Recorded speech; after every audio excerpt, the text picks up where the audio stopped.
What if half of the Nephilim story, the half that could change everything we know about Genesis, was deliberately erased?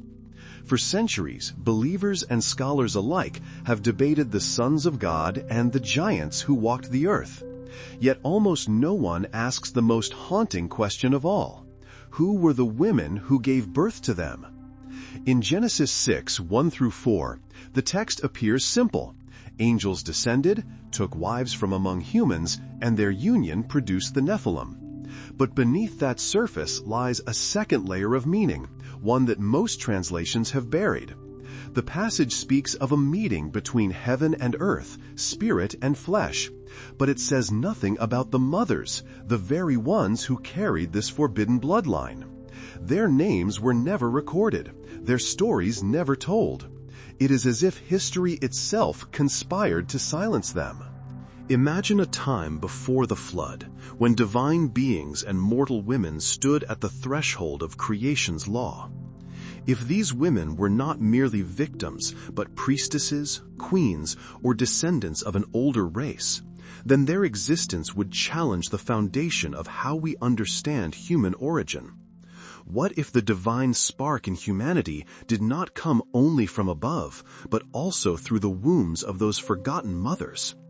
This is the story of the hidden matriarchs, the ones who bridged worlds and bore the giants of legend. To rediscover them is to uncover the missing heart of Genesis, the buried feminine that once shaped both heaven and earth. Our journey begins with their silence and the question that echoes through time: who were the mothers of the Nephilim? When Genesis 6:2 speaks of the sons of God, seeing the daughters of men as fair, most readers imagine simple human women, mortal, passive, unaware of what was about to unfold. Yet in the original Hebrew, Banath ha'Adam suggests something more layered.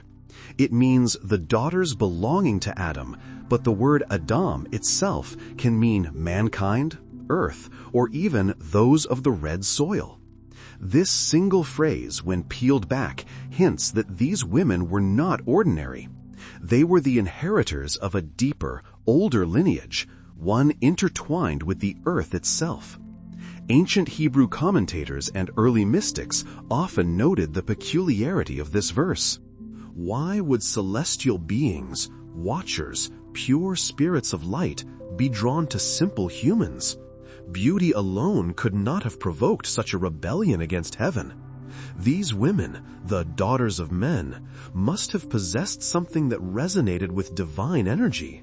Intelligence, perception, perhaps an ancient wisdom passed down through generations long forgotten. One theory claims they were priestesses from the line of Cain. After Cain was exiled, his descendants built cities, forged tools, and studied the patterns of stars and harvests. His daughters became keepers of natural law, women of medicine, metals, and mystery. Their knowledge of life and death made them powerful and dangerous. The Watchers, sent to observe mankind, found themselves drawn not to innocence, but to insight. These women, radiant in their understanding, could see beyond the veil. Another theory places them among the queens and princesses of the antediluvian world, the era before the flood, when kings ruled for thousands of years, as recorded in the Sumerian king list. Their palaces touched the heavens, and their temples reflected the constellations. To join with them would mean uniting heavenly power with earthly authority. In their wombs, heaven could plant its seed and claim the world below through divine right and blood. Thus, these unions were political, cosmic, and ritualistic all at once. But there is an even more ancient possibility, one whispered only in apocryphal texts and hidden traditions. What if these daughters were not fully human at all? What if they descended from a pre-Adamic race, beings who existed before the creation of Adam's line? In that forgotten age, Earth may have already hosted hybrids of spirit and matter, reflections of heavenly patterns long erased by the flood. The Watcher's choice, then, was not corruption, it was restoration. They sought to rekindle a bridge between worlds that once existed, to merge lost divinity with mortal flesh. In each of these possibilities, a single truth rises. The Watchers' desire was never random. They chose women who could see, who possessed the rare sensitivity to connect the visible and the invisible, the earth and the sky. Their attraction was not only of body, but of resonance, of shared vibration between spirit and mind. These women were mediums, channels of forbidden wisdom. Through them, the knowledge of the heavens would pour into the veins of humanity. Astronomy, metallurgy, alchemy, enchantment, and the art of binding words to power. They were the first to blur the line between divine revelation and heresy. To some, they were the corruptors of mankind. To others, they were the birth mothers of civilization. In the dark memory of Genesis, their names were silenced. But every myth of Inanna's descent, Isis's magic, Sophia's fall, echoes their legacy. They were not merely daughters of men. They were the first bridges between heaven and earth, the matriarchs of a lost order, and the wombs through which forbidden light entered the world.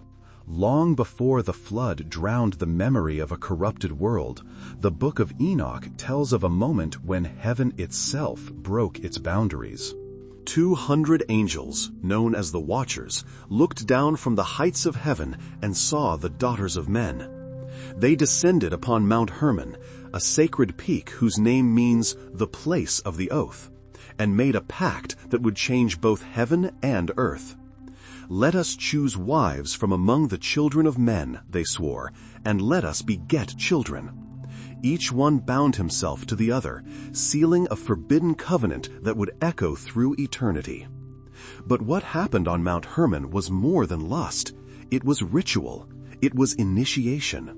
The Watchers, radiant beings of divine order, exchanged their eternal light for the pleasures and power of the physical world. In return, they gave their brides the knowledge of the stars, the secrets of metal and stone, the potions of healing and harm, the art of enchantment, the mystery of the mirror and the painted face. It was not mere intimacy. It was communion, a merging of spirit and flesh, of wisdom and desire. Through their union, something new was born, the Nephilim, beings of vast stature and unquenchable hunger, carrying both the brilliance of the heavens and the corruption of rebellion. Yet the true question remains, were these women victims or collaborators? The Book of Enoch describes the Watchers as seducers, but perhaps seduction was mutual. These daughters of men were not naive maidens. They were seekers of power, curious about the mysteries the angels offered. They may have understood that the price of such knowledge would be great, but to them, forbidden knowledge was worth the fall. For in their embrace, they did not only give birth to giants, they gave birth to civilization itself. Imagine the nights before the flood, fires burning on stone altars, shadows of winged beings moving among mortals, women adored with metals newly forged, eyes lined with the dust of crushed minerals taught by angels. These were not moments of innocence lost. They were the dawn of awareness. The Watchers became teachers, and their wives became vessels of transformation. Together they wrote the first unspoken curriculum of forbidden wisdom, the Mother's Curriculum. From these women came the arts of adornment, the science of medicine, the alchemy of elements, and the mapping of the heavens. But with each revelation came consequence. Metal for beauty became metal for war. Herbs for healing became poisons. The constellations that once guided the seasons became tools of fate and manipulation. Knowledge was not the sin. Possession of knowledge without humility was. And so, in the wombs of these women, light and shadow intertwined. They became mothers of contradiction, givers of both enlightenment and downfall.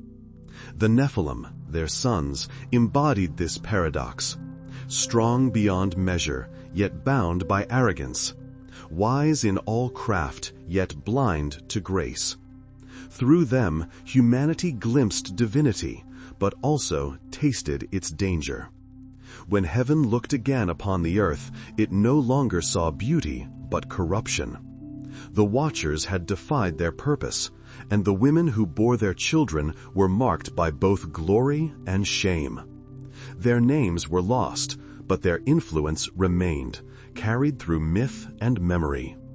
Every whisper of a sorceress, every legend of a goddess fallen from the sky, every story of a woman who loved beyond the limits of heaven, these are their echoes.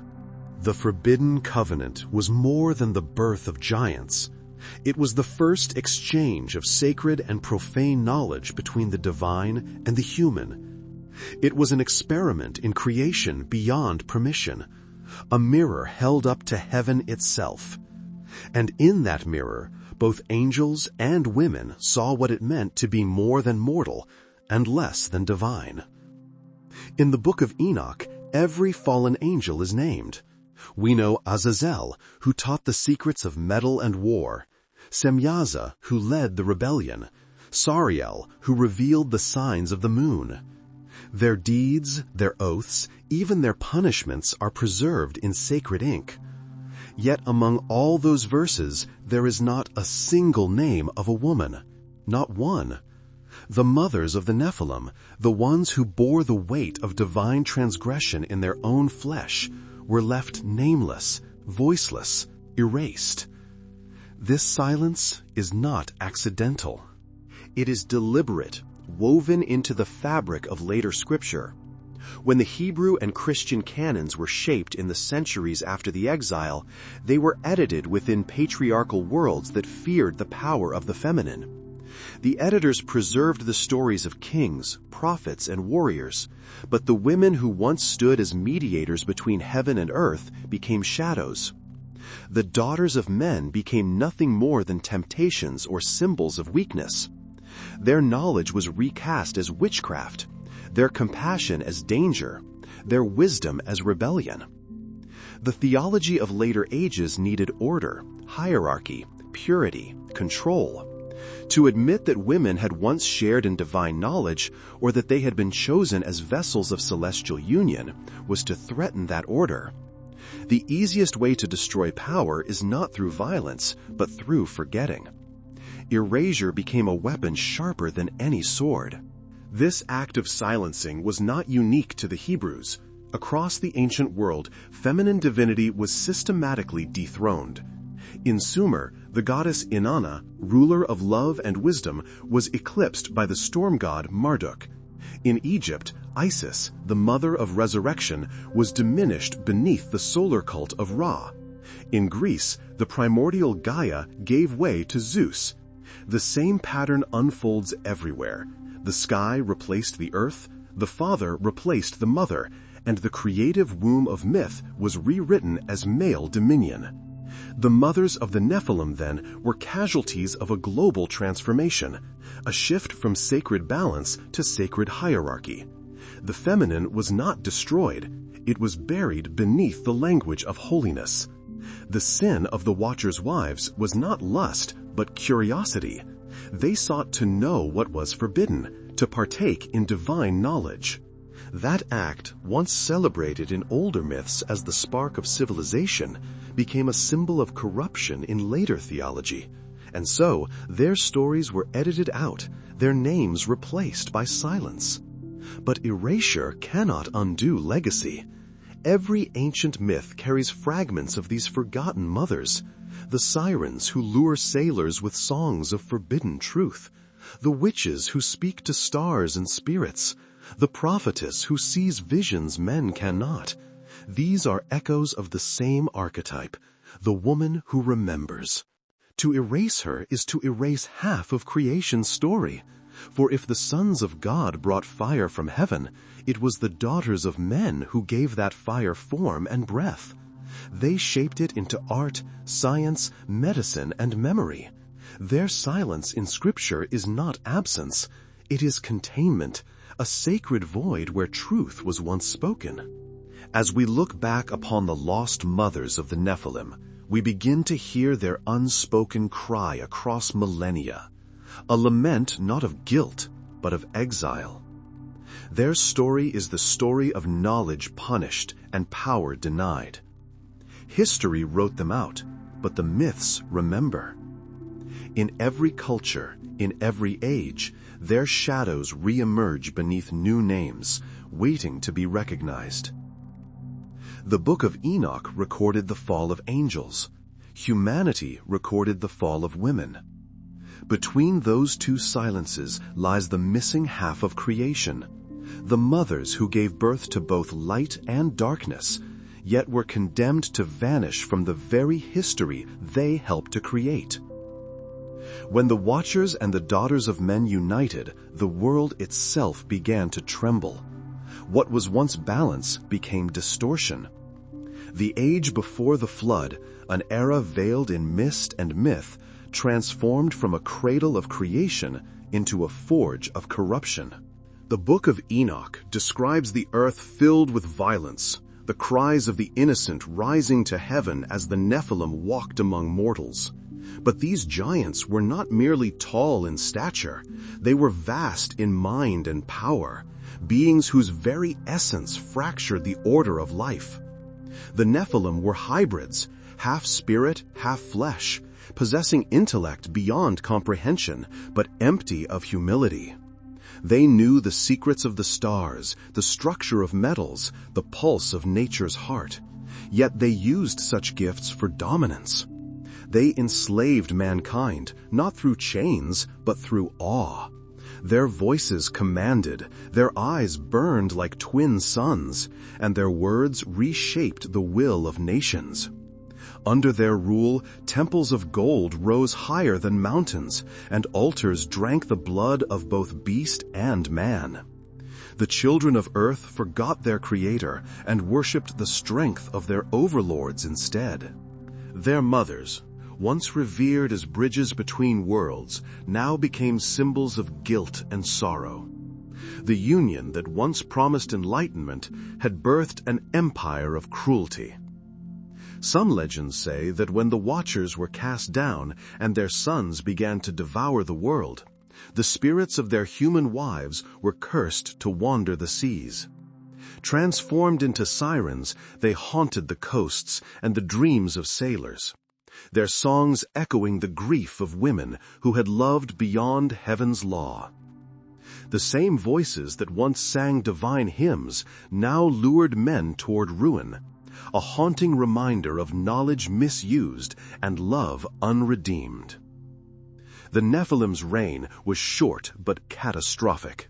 Their strength defied nature itself, their hunger endless. When they began to consume the flesh of men, the earth could no longer bear them. The Creator looked down and saw that the corruption had reached the core of all living things. And so came the decree, a cleansing not of vengeance, but of mercy. The flood was not simply a punishment, it was a reset, a purging of a genetic and spiritual contamination that threatened to unravel creation itself. The waters did not only wash away the bodies of the wicked, they erased memory, stories, names, the very history of the rebellious matriarchs and their hybrid sons. Yet memory cannot die so easily. Even after the flood, traces of the Nephilim bloodline flicker in the myths of every civilization. The Titans of Greece, the Anunnaki of Sumer, the giants of Canaan, the demigods of Egypt, all bear the same signature of forbidden ancestry. Somewhere within humanity's collective memory, the shadow of that bloodline endures. If the flood erased the physical world of the hybrids, why does their echo still remain in our collective dreams? Perhaps because erasure is never absolute. Perhaps the souls of those who bridged heaven and earth left imprints too deep for even divine waters to cleanse. And so, the story of the Nephilim is not just one of destruction, but of inheritance.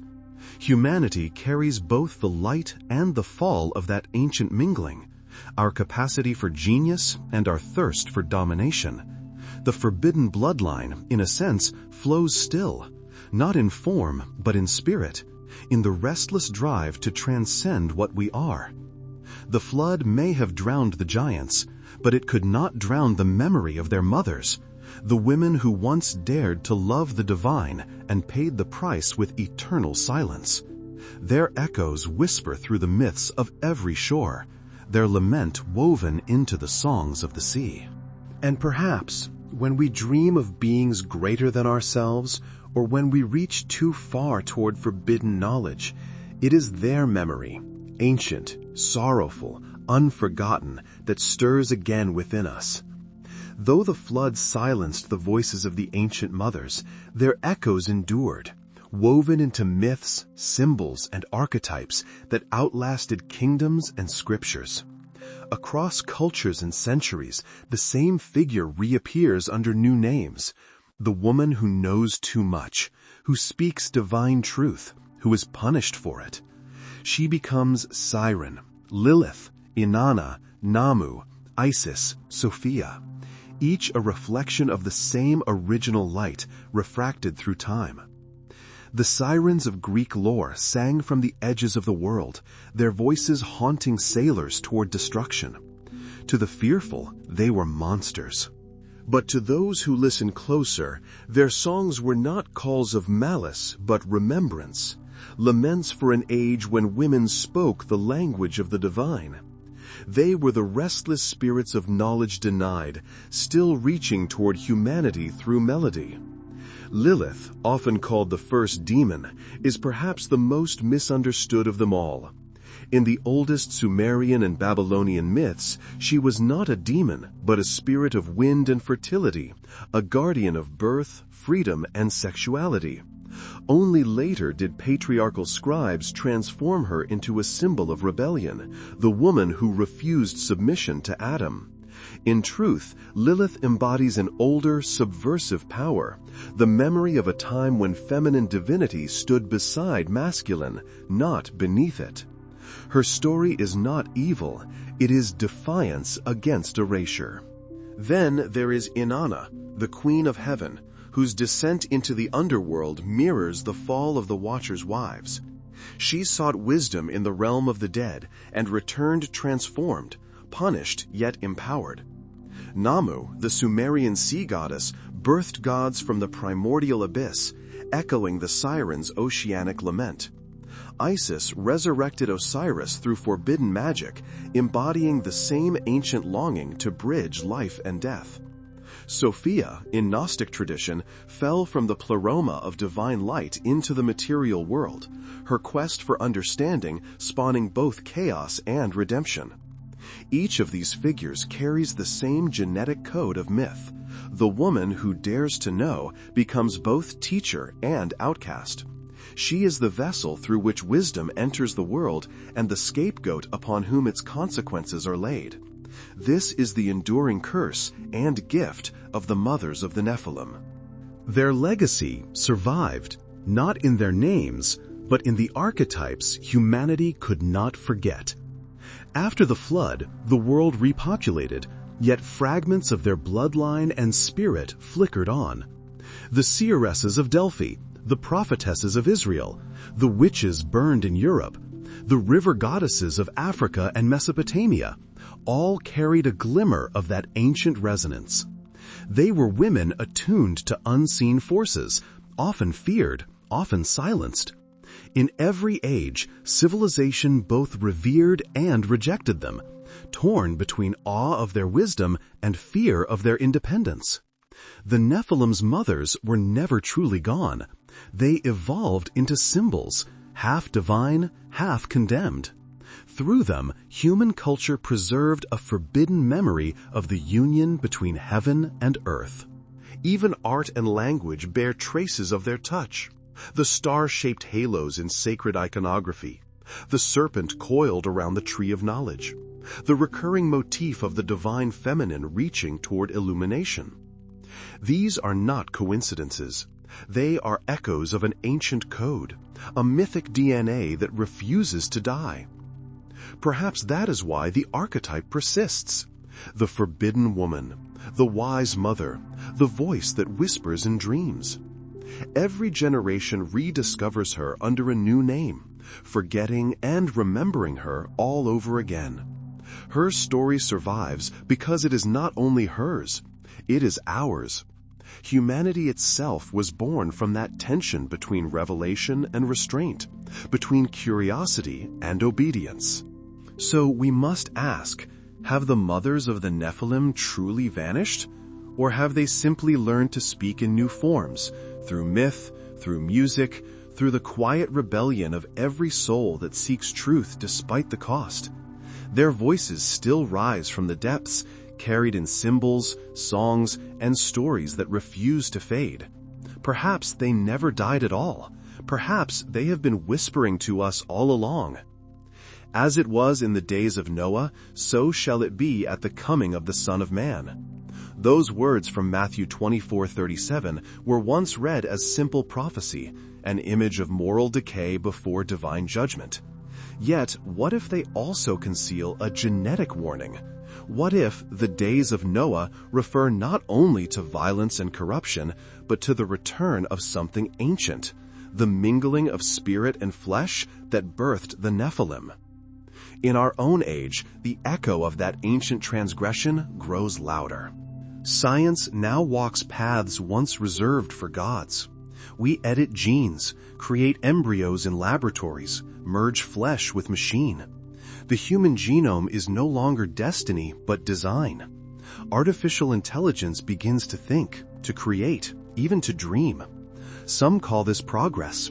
Others sense déjà vu, a return of the forbidden covenant, where knowledge once again surpasses wisdom.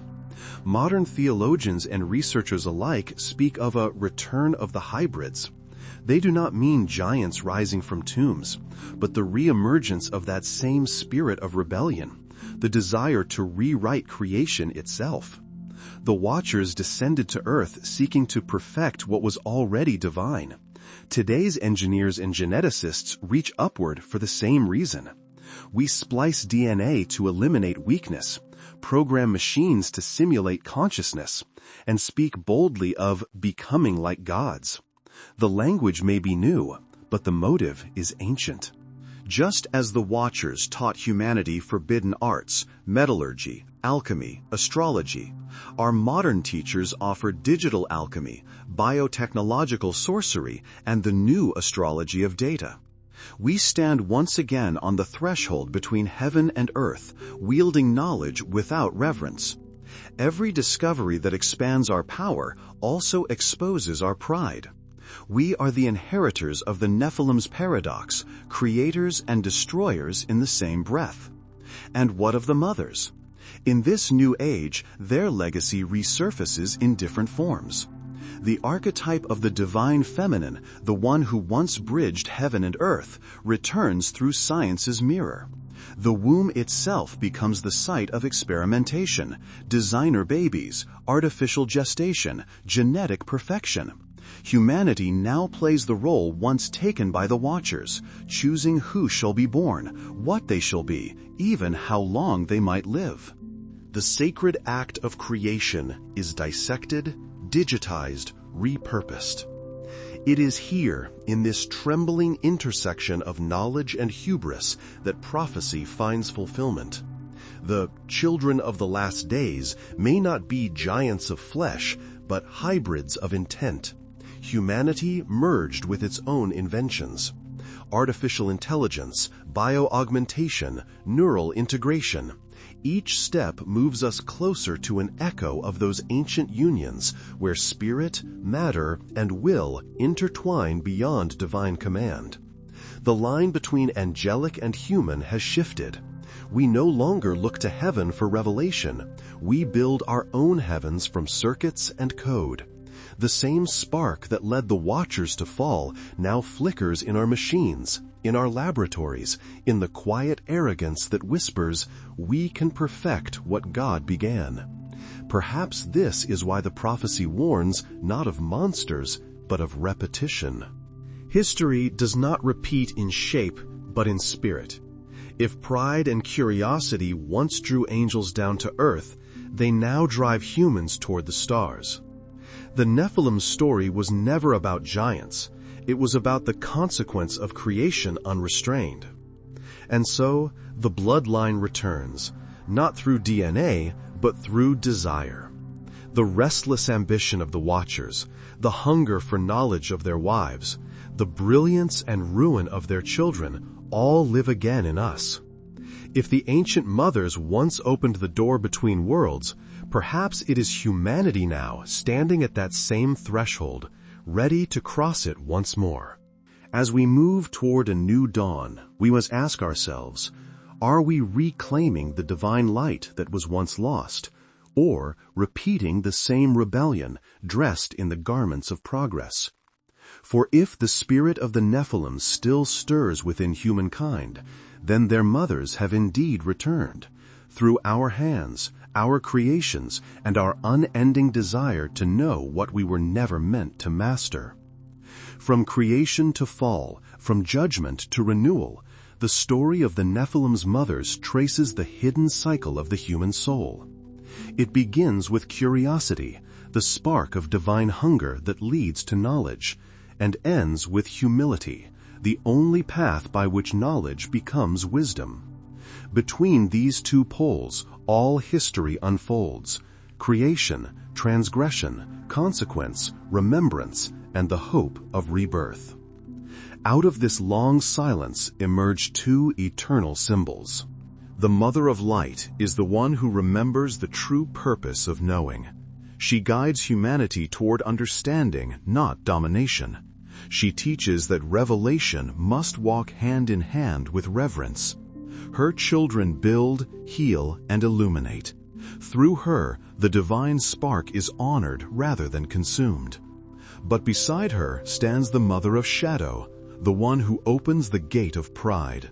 She is not evil by nature, but blinded by the illusion of godhood. Her children grasp for power, mistaking knowledge for salvation. Through her, the old rebellion is reborn, and the world again teeters between enlightenment and destruction. Perhaps these two mothers have always lived within us, the teacher and the temptress, the guardian and the challenger. Each generation chooses which one to heed. So the question remains, if the ancient mothers once gave birth to the Nephilim, what are we giving birth to now? In our laboratories, in our networks, in our ambitions to transcend our own nature?